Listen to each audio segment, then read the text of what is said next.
Hello everybody! Nicole and I decided to take 2 weeks to read Outlander because it's 850 pages and we just don't have enough time in our lives to read that much and then upload the video. So we're both about halfway done with the book, so that review will be coming next week. So as a placeholder, I decided that I would do a TBR tag, and it wasn't tagged by anybody, but I had decided when I wanted to start this channel and start talking to Nicole about it that a TBR tag would be really fun and it would be a way to keep myself motivated to read. So I looked through my shelves and I kind of had a stack of books that I've been meaning to read but haven't gotten to, or books that I've started but I haven't gotten the chance to finish because I've started new projects, and so I'm just gonna go through those today. I had a ton. I had like 30 books, but I ended up squishing it down to 10, which is still, you know, ridiculous, but hopefully these get read this year along with the books that Nicole and I are working on. So the first book that I would like to read this year is Welcome to Night Vale by Joseph Fink and Jeffrey Craner. I believe the podcast started in 2012 and I probably got attached to it around 2013 and I've been listening to it ever since. I'm a little bit behind because I hate waiting for them, so kind of like Netflix. Sometimes it's better to just wait until the whole season comes out so then you can just listen to your heart's content. I picked this up over winter break. I was really excited to get my hands on it. I started reading it, I got to like page 50 and then I had to stop.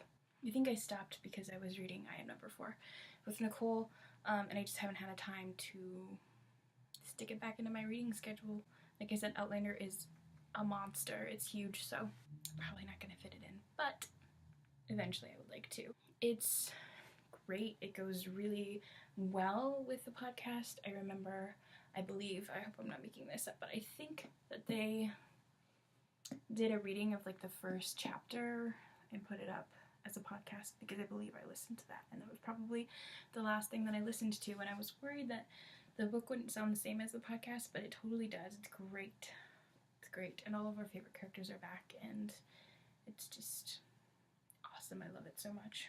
Next, I'm a little bit ashamed to say that I haven't read this because I'm a huge fan of sci-fi, but the next one is Dune by Frank Herbert. I haven't read it yet, but I have always kind of looked at it and thought about reading it. I'm excited to read it. I've just heard so many things about it, and it's a sci-fi classic, so I'm gonna get on that. Again, this is kind of a monster, so might take a while. Next on my list is Welcome to the Monkey House by Kurt Vonnegut. Essentially, this is just a bunch of his short stories, some of which I have read and some that I have not. I'm generally just a huge fan of Vonnegut. I just have been since high school, and I'm really excited to get into this. Next on my list is kind of 3 in 1. The Star Wars trilogy. This book is beautiful. It's gorgeous. I love Star Wars. I received this for my birthday from my roommate slash best friend, and it's a beautiful book, and I'm so excited to get into it because, God, it's got some beautiful art, and I love the story. It doesn't matter that I've seen it in film a million times. I'm just excited to be able to read it as well. That's awesome. Number 5, this one I probably won't read for quite a while, but this is Obsidian Butterfly. It's an Anita Blake vampire hunter novel by Laurel K. Hamilton. She's got a ton of these. I don't know how many, but this is just the one that I last ended up on, and I haven't actually read any of these in a few years, so I'm kind of wondering if I should reread. I remember really, really liking Anita Blake. Thought she was badass. And then I got to this book and stopped reading, but I would really like to finish. I think I even started this one, but I wouldn't remember what happened, so. But yeah, I love these. They're just like, she's a necromancer. I believe she's a vampire hunter. There's all these different monsters. It's really good. It sort of almost reminds me of like, I'm sorry, can you hear my rats? They're freaking out over a paper towel tube. They're kind of obnoxious. Sorry about that. But it reminds me of maybe the Mortal Instruments for Adults. I don't want to make that comparison really, but sort of the kind of universe that they have, just minus Shadowhunters and yeah. The next book on my list is kind of silly. Quidditch Through the Ages. My dad picked this up for me. I don't think it's silly that I want to read it. It's kind of silly that it's on my TBR. It's really short. It'll take like, you know, maybe an hour to get through it, but I just really want to check it out and haven't allowed myself the time yet because I've been so busy. But I was really excited when he picked this up for me because I collect everything Harry Potter because it's my favorite of all time. Oh my gosh, they're so noisy. I'm sorry. That's gonna be really annoying. It's really cute, and if you look in the beginning, the last person to check it out was Draco Malfoy. Whoa, I don't know if you're gonna be able to see that. Yeah, look, it's so cute. The next two books are kind of weird because I haven't really looked at them in a long time. I got them both at a book sale that was to help fund a children's lit conference at Western Washington University. So the first is Taken by Erin Bowman, which I had never heard of before, but it sounded interesting. It sounds like it's a dystopia. Oh, this book just looks beautiful. Look at it. It's gorgeous, and I just want to read it. Other than that, I have no idea what it's about.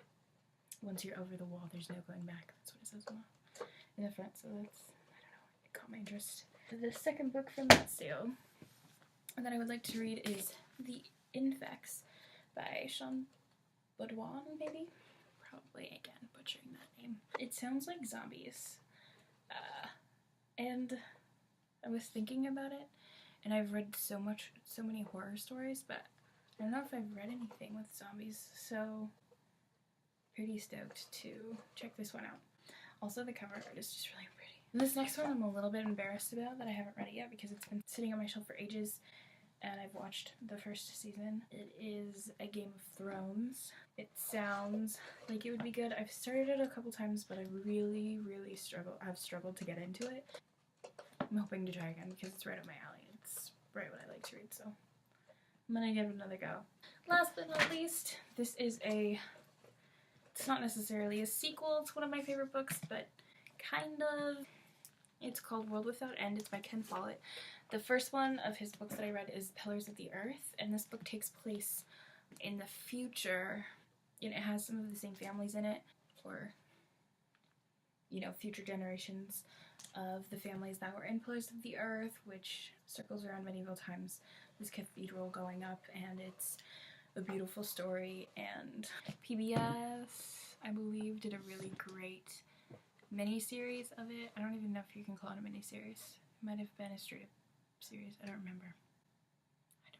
But it was really good. And then they also did World Without End, which I watched without reading the book. But I didn't finish watching it. And I haven't even started this book, which is kind of sad. Actually, Nicole read Pillars of the Earth really fast, and then I let her borrow this, and she read through this pretty fast too, and said she loved it, so I'm hoping that we'll have the same taste there. I did love Pillars of the Earth, so I'm sure I'll be excited about this. I was just kind of sad to let those characters go and move on, but I think that it's been enough time that I'm ready to do that. So anyway, those were my 10 to be read books for the year. Hopefully I'll be able to update because I'll have read through them, but there are quite a few, so we'll see how that goes. Be waiting for the Outlander review next week. It should be up pretty quickly for me, I think, because I love it so far, but so hopefully soon.